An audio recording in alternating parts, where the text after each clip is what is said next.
குரு பூர்ணிமா, குருவை வணங்கக்கூடிய ஒரு நாள் இந்த குரு பூர்ணிமா. இந்த குரு பூர்ணிமாக்கு நாம் என்னென்ன விஷயங்கள் எல்லாம் செய்யணும்? பௌர்ணமி, எல்லா பௌர்ணமியுமே தேவிக்கு விசேஷமான பௌர்ணமி. குரு பூர்ணிமா அப்படின்னு சொல்கிறது குருவுக்கு முக்கியத்துவத்தை கொடுக்கக்கூடிய ஒரு பௌர்ணமி.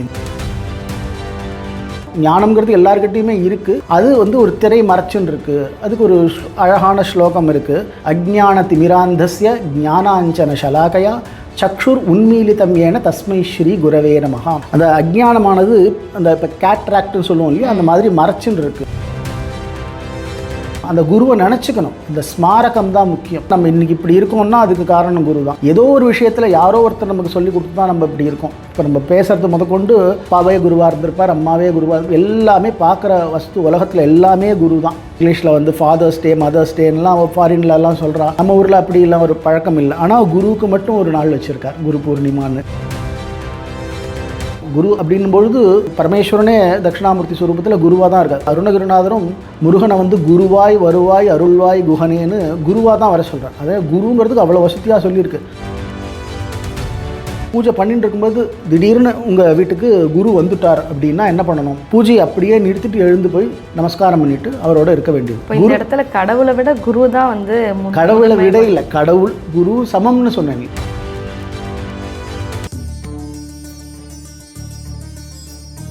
பரிகாரஸ்தலம் நேயர்கள் அனைவருக்கும் அன்பு வணக்கம். இன்று நம்மோடு இணைந்திருக்கிறார் தேவி உபாசகர் கணேஷ் காப்பேயர் அவர்கள். வணக்கம் சார். நமஸ்காரம் சார். நம்ம நிறைய விஷயங்கள் நீங்கள் தொடர்ந்து எங்களுடைய நேயர்களுக்காக பேசிகிட்டு இருக்கீங்க. இன்றைக்கி நாம் பேசக்கூடியது சற்று மாறுபட்டது. குரு பூர்ணிமா, குருவை வணங்கக்கூடிய ஒரு நாள் இந்த குரு பூர்ணிமா. இந்த குரு பூர்ணிமாவுக்கு நாம் என்னென்ன விஷயங்கள் எல்லாம் செய்யணும் சார்? பௌர்ணமி, எல்லா பௌர்ணமியுமே தேவிக்கு விசேஷமான பௌர்ணமி. இது குரு பூர்ணிமா அப்படின்னு சொல்கிறது குருவுக்கு முக்கியத்துவத்தை கொடுக்கக்கூடிய ஒரு பௌர்ணமி. இந்த பௌர்ணமி பொதுவாக இந்த குரு பூர்ணிமா நாளில் நமக்கு யார் குருவோ அந்த குருவுக்கிட்ட நம்ம என்னென்ன விஷயங்கள் கற்றுருப்போம். நிறைய பேர்கிட்ட பலவிதமான குருமார்கள் இருப்பார்கள். அந்த குருமார்களை போய் நமஸ்காரம் பண்ணி, ஒரு வெறுங்கையோடு போகாமல் ஒரு வெத்தலை பாக்கு பழங்கள் அதெல்லாம் கொடுத்து நமஸ்காரம் பண்ணி அவருக்கு என்ன வேணுமோ கேட்டுண்டு, இந்த மாதிரி குருவுக்கு மரியாதை பண்ணக்கூடிய ஒரு நாள் இந்த குரு பூர்ணிமா அப்படின்னு. பொதுவாக எல்லாருக்கும் தெரியும் இந்த குரு பூர்ணிமா நாளில் இந்த மாதிரி பண்ணணும். இந்த குரு பூர்ணிமாவோட விசேஷம் எதனால் இந்த குரு பூர்ணிமாவானது ஒரு முக்கியமான நாள் அப்படின்னா, இந்த வேத வியாசர் வேதங்களை வகுத்த நாள் அப்படின்னு சொல்கிறோம். வேதங்கள் ஒன்றா தான் இருந்தது.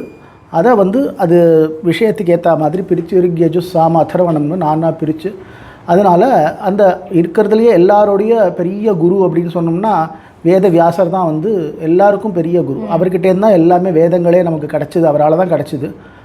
அதனால் அவரோட நினைவாக முக்கியமாக இந்த குரு பூர்ணிமாவானது கொண்டாடப்படுகிறது. அதை தவிர மற்ற எல்லா இடத்துலையுமே குரு பூர்ணிமாங்கிறது எல்லா மடங்களிலுமே குரு இல்லாமல் எந்த ஒரு விஷயமும் இல்லை அப்படிங்கிறது நமக்கு சாதாரணமாக நம்ம சம்பிரதாயத்திலே தெரியும்.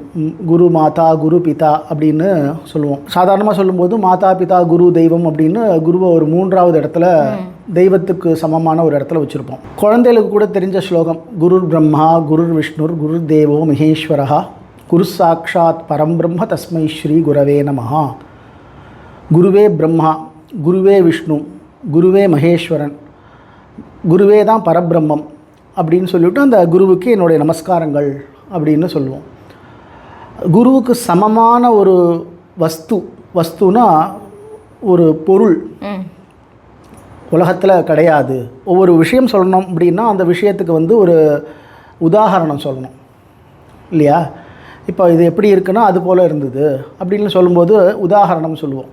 அப்போது குருவுக்கு என்ன உதாரணம் சொல்லலாம் அப்படின்னு அவர் யோசிக்கும் பொழுது ரொம்ப நேரம் யோசித்து பார்த்துட்டு இந்த குரு பிரம்மா குரு விஷ்ணுன்னு சொல்கிற மாதிரி குருவே தான் பரபிரம்மம் தெய்வம் அப்படிங்கிறத அவருக்கு திருப்பி ஒரு சந்தேகம் வந்தது. அப்படி சொல்கிறது சரியாக இருக்காது, அந்த உபமானமானது சரியாக இருக்காது. எப்படி அப்படின்னா, ஒரு சந்திரன் எப்படி இருக்குன்னா சந்திரனை போன்ற இருக்குது அப்படின்னு சொன்னால் அது சரியான உதாரணம் இல்லை. ஒரு பெண்ணினுடைய முகமானது எப்படி இருக்குன்னா சந்திரனை போல இருக்குது அப்படின்னு சொன்னால் அது சரியான உதாரணம். அதுபோல் சமமான வஸ்துவை எப்படி உதாரணமாக கொடுக்கறது? அப்போது தெய்வத்துக்கு குருவை உபமானமாக சொல்ல முடியாது. இப்போ என்ன பண்ணலான்னு ரொம்ப நேரம் யோசித்தார். திருப்பி ஃபிலாசபர் ஸ்டோன் அப்படின்னு ஒன்று சொல்லுவோம் இங்கிலீஷில். தமிழில் ஸ்பரிஷவேதி கல் அப்படின்னு சொல்லுவாள்.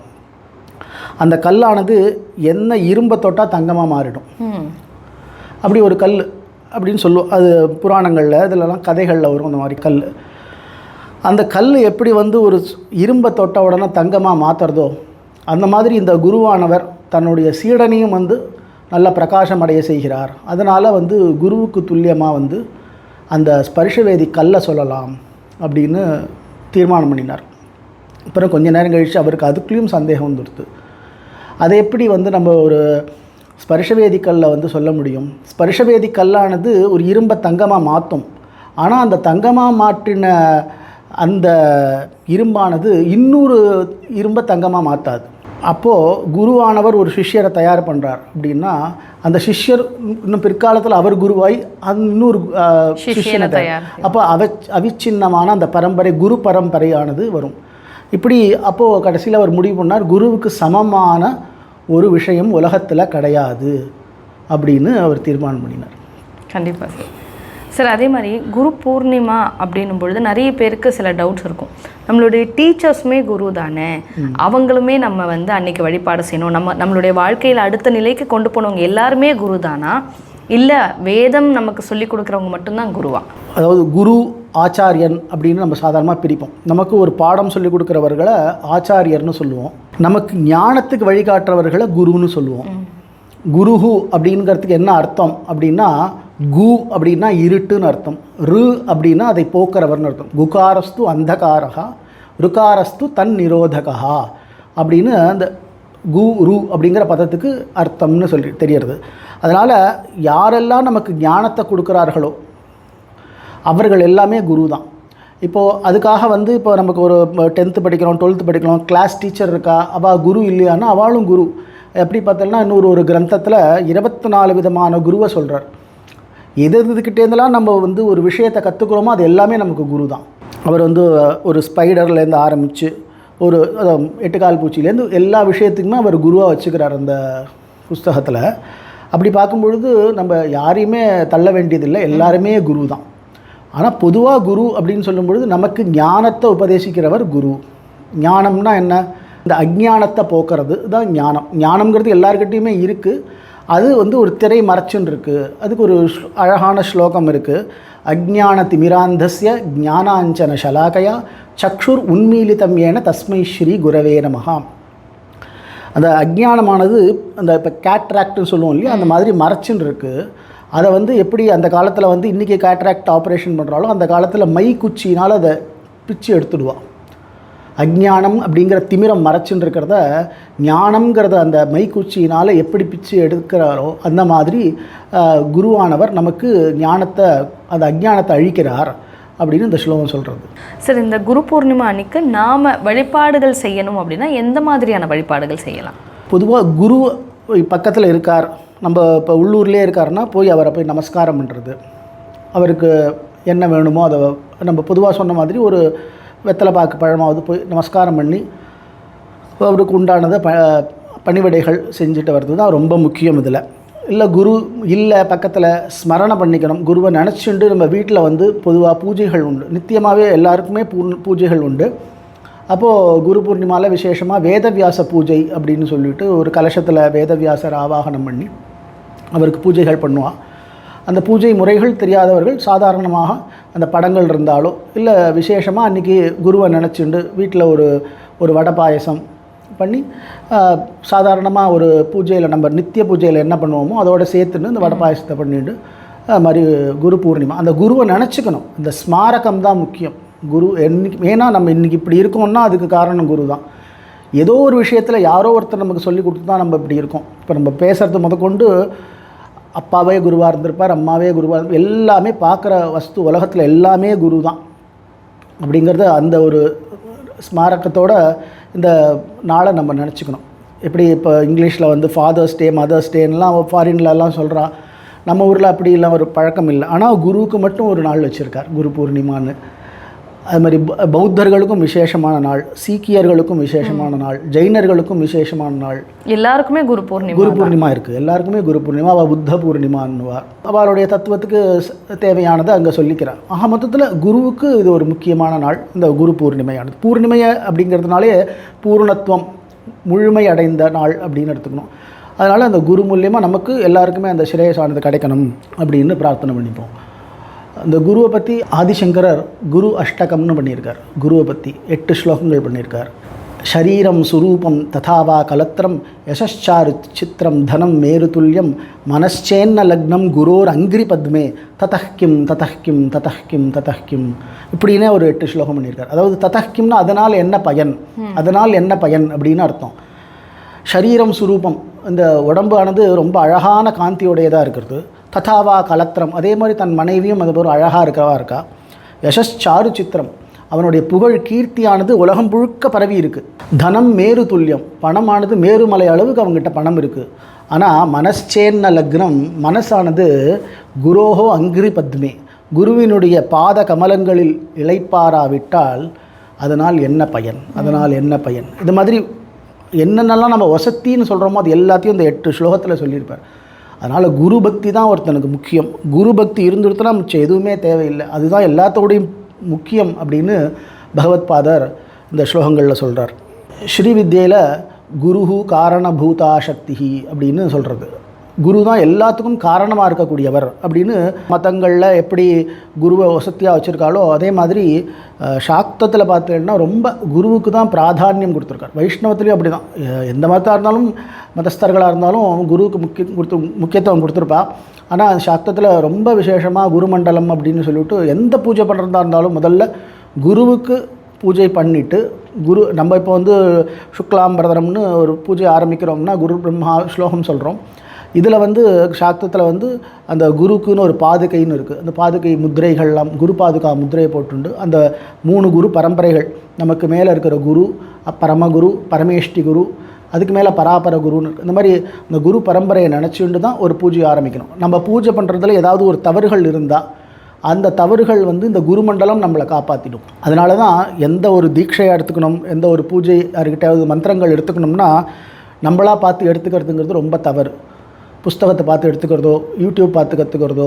சில பேர் சொல்கிறான், நான் தட்சிணாமூர்த்தி சன்னதியில் போய் உட்காண்டுன்னு நான் அந்த மந்திரத்தை படிச்சுன்னா எனக்கு அவரையே குருவாக நினச்சிக்கிறேன் அப்படின்லாம் சொல்கிறான். அவர் குரு தான். தட்சிணாமூர்த்தி யாருக்கு குரு? சனகாதி 4 பேருக்கு குருவாக இருந்தார். அதனால் அவரையும் நினச்சிக்க வேண்டியது தான் குரு அப்படின்னும் பொழுது. பரமேஸ்வரனே தட்சிணாமூர்த்தி ஸ்வரூபத்தில் குருவாக தான் இருக்கார்.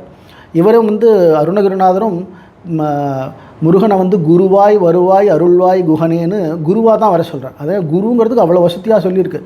அது மாதிரி தீட்சைகள்லாம் எடுத்துக்கும் பொழுது ஒரு குருக்கிட்ட போய் ஆசிரியித்து அப்போ தான் நமக்கு அந்த குருமண்டலமானது கிடைக்கும். அந்த ஒரு பரம்பரையிலிருந்து நமக்கு எல்லா விதமான ஞானங்களும் கிடைக்கும். அதே மாதிரி சாக்தத்தில் சொல்கிறது குரு, யந்திரம், தேவதை, இது 3த்துக்கும் பேதம் கிடையாது அப்படின்னு சொல்லுவோம். இப்போ ஸ்ரீசக்கரம்னு இருக்குது, லலிதையை பூஜை பண்ணுறோம். லலிதை, ஸ்ரீசக்கரம், குரு, இந்த 3த்துக்குமே வேதம் கிடையாது. அதே மாதிரி இப்போ நம்ம ஒரு நவாவரண பூஜை பண்ணிட்டு இருக்கோம் அப்படின்னும் பொழுது பூஜையோடைய உத்தேசியம் வந்து தேவதை. எதுக்காக பண்ணுறோம்? அந்த தேவதையை திருப்திப்படுத்தணுங்கிறதுக்காக பண்ணுறோம். அதில் சொல்லுவா, நீங்கள் பூஜை பண்ணிட்டு இருக்கும்போது திடீர்னு உங்கள் வீட்டுக்கு குரு வந்துட்டார் அப்படின்னா என்ன பண்ணணும் அப்படின்னா பூஜையை அப்படியே நிறுத்திட்டு எழுந்து போய் நமஸ்காரம் பண்ணிவிட்டு அவரோட இருக்க வேண்டியது. இப்போ இந்த இடத்துல கடவுளை விட குரு தான் வந்து கடவுளை விட இல்லை, கடவுள் குரு சமம்னு சொன்னேன் இல்லையா? அப்போது குரு மேற்கொண்டு பூஜையை தொடருங்கள் அப்படின்னு சொன்னால் மேற்கொண்டு பூஜையை பண்ணி உபசம்ஹாரம் பண்ணி பூர்த்தி பண்ணிக்கலாம். அவர் ஒன்றும் சொல்லலைன்னா அவ்வளோதான் பூஜை. நீங்கள் பாதி பூஜை தான் பண்ணியிருப்பேன், இன்னும் தூபம் காமிச்சிருக்க மாட்டேன், தீபம் நைவேத்தியம் எதுவும் ஆயிருக்காது. ஏன்னா உங்களுக்கு வந்து தேவதை குரு பேதம் கிடையாதுங்கிறதுனால அந்த அளவுக்கு வந்து சாக்தத்தில் அப்படி யாராவது பண்ணுவாளான்னு தெரியாது. ஆனால் அப்படி விதி இருக்குது. ஏன்னா குரு தான் எல்லாமே. அதான் குருஹு காரணபூதா சக்தி, அவர் தான் எல்லாத்துக்குமே. அவர் தான் பகவான்கிட்ட கோச்சுண்டா. அதை நான் இப்போ சொன்னேன் இல்லையா, ஒரு தப்பு இருந்ததுன்னா அந்த குரு பாதுகை நம்மளை காப்பாற்றும்னு. அதே மாதிரி பகவான்கிட்ட ஒரு தவறுதலாக எதாவது நம்ம பண்ணிட்டோம்னா நம்மளை குரு காப்பாற்றுவார். ஆனால் குருக்கிட்ட ஒரு தவறு நடந்ததுன்னா அது தெய்வம் நம்மளை காப்பாற்றாது அப்படிங்கிறதுக்கு ஒரு ஸ்லோகம் இருக்குது. சிவேருஷ்டே குருஸ்திராதா குரோருஷ்டே ந கஷ்டனா. யாருமே கிடையாது உங்களுக்கு அதை காப்பாற்றுறதுக்கு. குருக்கிட்ட அபச்சாரம் பண்ணிட்டோம்னா அதை காப்பாற்றுறதுக்கு யாருமே கிடையாது.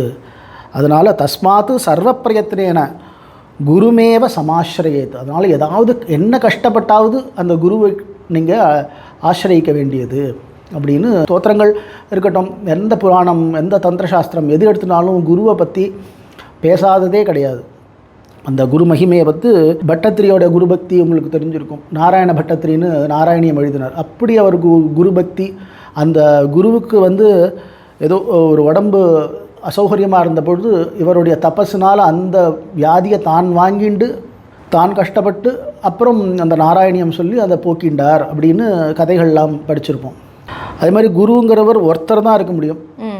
பல குருக்கள் இருக்கும், குருமார்கள் நிறைய பேர் இருக்கா. ஆனால் நமக்கு ஒரு குரு அப்படின்னா அந்த தீட்சை வாங்கிட்டு யாரை தீட்சை எடுத்துக்கிறோமோ அவரை தான் குருன்னு சொல்கிறோம். இது கொஞ்சம் முன்னுக்கு பின் முரணாக இருக்கும். நம்ம முதல்ல சொன்ன மாதிரி எல்லாருமே குரு தானேன்னா எல்லாரும் குரு தான், எல்லாருமே இப்போ தெய்வத்துக்கு சமமானவர்கள் தான் அப்படின்னும் பொழுது இருந்தாலும் நம்ம ஒரு தெய்வம்னு ஒன்று ஆசிரியிச்சு பண்ணுறோமே, அந்த மாதிரி நமக்குன்னு ஒரு குரு அப்படின்னு வச்சுட்டோம்னா அது ஒரு ஃபோக்கஸ் கிடைக்கும். அதுக்காக ஒரு குரு ஏக குரு அப்படின்னு வச்சுக்கணும். சரி, இப்போ சிலர் மானசீக குரு அப்படின்னு எடுத்துப்பாங்க. அவங்கள நான் நேரில் பார்த்தே இருக்க மாட்டேன், என்னுடைய காலமும் அவங்களுடைய காலமும் வேறையாக இருக்கும். அவங்களுக்கும் இந்த குரு பூர்ணிமா வழிபாடு செய்யலாமா? குருங்கிறது எல்லாருக்கும் ஒன்று தான். அந்த மானசீக குருவாக இருந்தாலும் அதான் சித்தௌக மானௌக திவ்யௌகன்ட்டு குரு மண்டலங்கள்லேயே நிறைய குரு விதங்கள் சொல்லியிருக்கு. அதில் இப்போ மானசீகம்னா நம்ம இன்றைக்கி பார்த்துருக்க மாட்டோம். சில பேர் ரமண மகரிஷி தான் என்னோடய குரு அப்படின்னு சொல்லுவாங்க. சில பேர் சேஷாத்ரி சுவாமிகள் என்னோடய குரு, அவரை மானசீகமாக வச்சுட்டு இருக்கோம் அப்படின்னு. ஒவ்வொரு எத்தனையோ மகான்கள் இருக்கா, அவளெல்லாம் நான் குருன்னு வச்சுட்டு இருக்கேன்.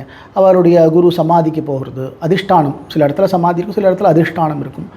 அவள் அங்கே போகிறது, அந்த குருவுக்கு வேண்டிய என்ன முடியுமோ அங்கே போய் தரிசனம் பண்ணுறது, ஆலயத்துக்கு போகிறது, அந்த மாதிரி பண்ணிக்கலாம். ஆனால் தீக்ஷா கிரமம் அப்படின்னு வரும்போது நமக்கு ஒரு ஃபிசிக்கலான ஒரு குருவானவர் தேவைப்படுகிறார். ஆனால் ஃபிசிக்கலாக இருந்தாலும் சாஸ்திரத்தில் என்ன சொல்கிறது, நம்மளை போல் அவரையும் சமமாக நினைக்கக்கூடாது.